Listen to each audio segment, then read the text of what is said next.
I've brought this up before in previous posts, but it's worth mentioning again in more detail.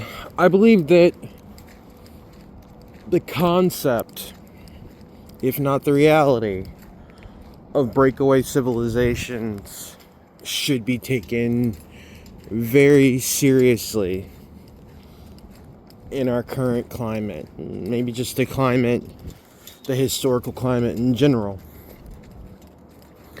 In a world where we're so quick to mention aliens and everything else, I think one piece of the puzzle that's constantly left out is the breakaway civilization.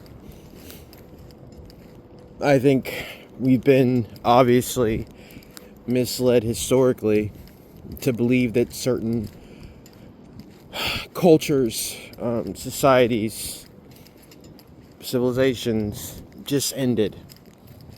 And nobody knows what happened to them.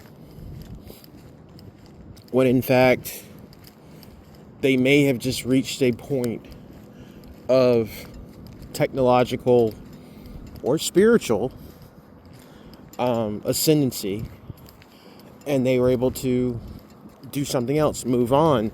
If not, transfer themselves into another aspect of reality. That's another thing too. It's like you're looking at things from, you, the,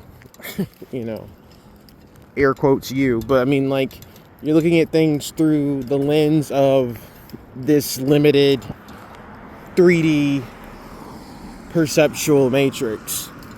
And if you just kind of fiddled with the dial a little bit, you might see something. There is a brilliant, she was killed. She wrote, I cannot think of her name right now. She wrote a book called Clock Shavings.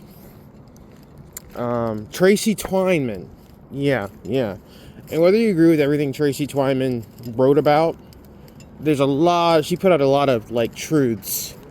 And she was very, very, very, close to things.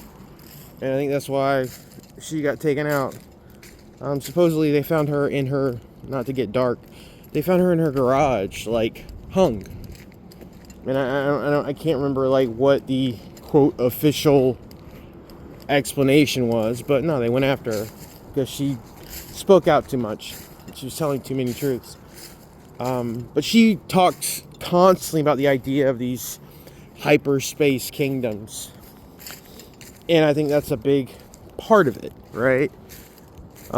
Historically, we think of Atlantis as being gone, but my research has led me to believe that that may not entirely be the truth. If there aren't, I'm trying to see how I'm going to phrase this. If there aren't large facets of Atlantean culture and technology that have been quietly preserved and passed on into this modern era under the radar, then that entire civilization, for the most part, and I do believe in the cataclysm, but I do believe that there was a large group that moved on. The Emerald Tablets tell you that. Thoth tells you about the exodus from Atlantis in the Emerald Tablets. So that's not necessarily so hard to believe. But there are other cultures too, other examples kind of spread out. We just say, oh, they disappeared. Did they though? And understand that, you're dealing with kind of there's a twofold aspect to this. Again, one being technological, one being spiritual. You don't have to build laser blasters and hovercrafts to hit that ceiling. And so you may have cultures or civilizations that maybe on the surface didn't appear to be as technologically advanced, but in fact they were incredibly advanced spiritually, and they were able to conduct themselves in frequencies and modalities that others couldn't. And eventually they just moved on, or they just slipped away into another. Another thing is too, like, things ain't the best right now as far as a lot of what's going on in the world. So you could have had groups that are just like, yeah, no, and they just moved over into like a little pocket dimension, and they're existing in that pocket dimension, kind of popping out from time to time to see what's going on, maybe to interact. Who knows? I've said it so many times. I have never heard anybody say this or mention it like this, and I think there's a reason why. But I keep saying, like, Freemasons, man, that square and compass, that symbol, and what it's really connected to is so much deeper than even we even think it is. I bet everything in the world, like, that's a breakaway civilization, like tip of the iceberg kind of stuff. Like, they are a breakaway civilization. That's a group, and not just a fraternity. That is a group living amongst us in a parallel reality. Take that however you will. But in Tracy Twyman's research, she's talking about these hyperspace kingdoms. She mentioned constantly the movie Tomorrowland. I think that's a great example. And it's funny, I think two of probably the best examples in modern culture, film wise, of a breakaway civilization are, strangely enough, through Disney movies, because it's you see it in Tomorrowland and you see it in the movie Black Panther, which I've mentioned before.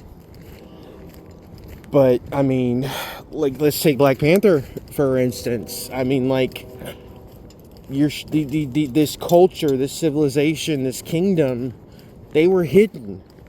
And like, they were using like holograms and things to hide themselves. And all throughout, if you want to go through the Marvel timeline, they would mention Wakanda from time to time, and they're just like, yeah, it's like a place where, like, it's like this poor African nation where they like trade zebra skins, and lack of a better word, they're building huts and crap. That's not what was going on. And when you were brought in and you're privy to what Wakanda really is, you're like, oh wow, that's what Wakanda is. Had no clue. How would you have had any clue?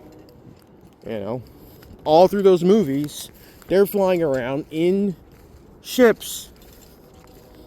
So to the casual observer, I'm just using this as frame of reference through the context of the movie, but you see a Wakandan ship, unless you know your anti-gravitic crafts. What? You saw a UFO, you saw an alien. You see one of those things flying in the sky. Nah, it's going to Wakanda. We have to be thinking like this, because I think that's how complex this whole thing is. Not even jumping into just like the entities that come from other realms that exist here, that are hidden, cloaked. I'm talking about cultures, civilizations that, for the most part, you could not tell.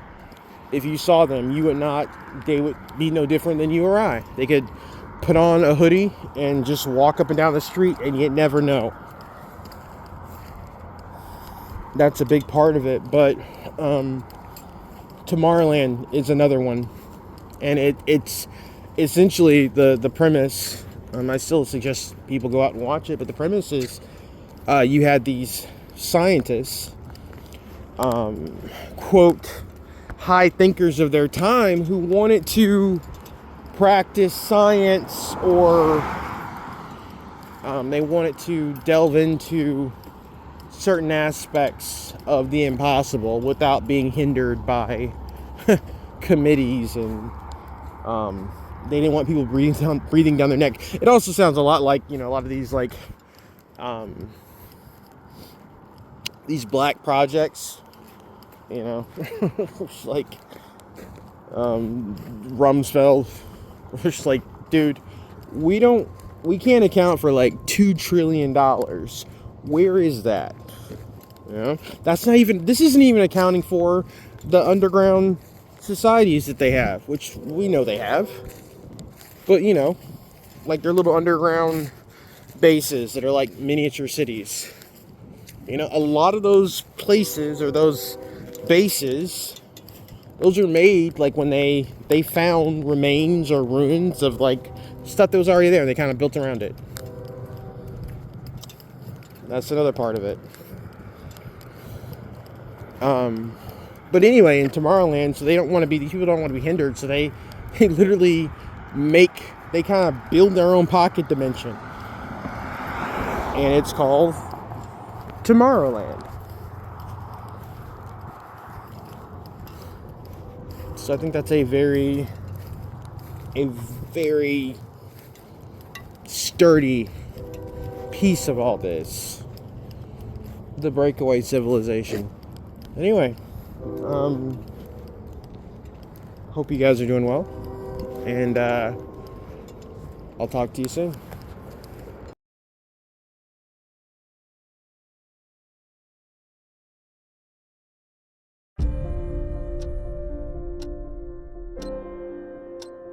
With every second that ticks by, the future is running out. Newton? That's not mine. What's not yours? The pen. I've never...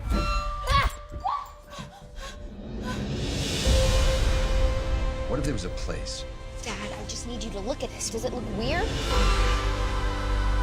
a secret place, where nothing was impossible? You're not saying this!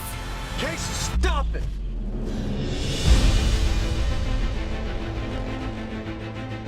Go away! Did you see the dog? Cool. I want you to take me there. Take you where? Where'd you get this? Who are you, kid? What you saw was a place where the best and the brightest people of the world came together to actually change it. We've been looking for someone like you for a very long time. Why? Did something happen over there? Something bad? They followed you here? Who? Come on! Get in! How is this a good idea?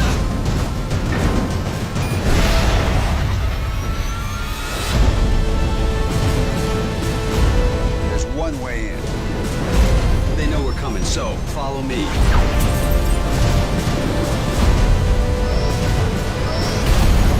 All the people, why me? He thinks you can fix the future.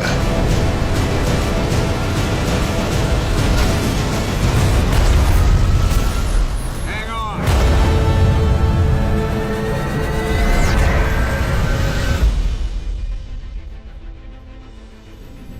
You wanted to see Tomorrowland. Here it comes.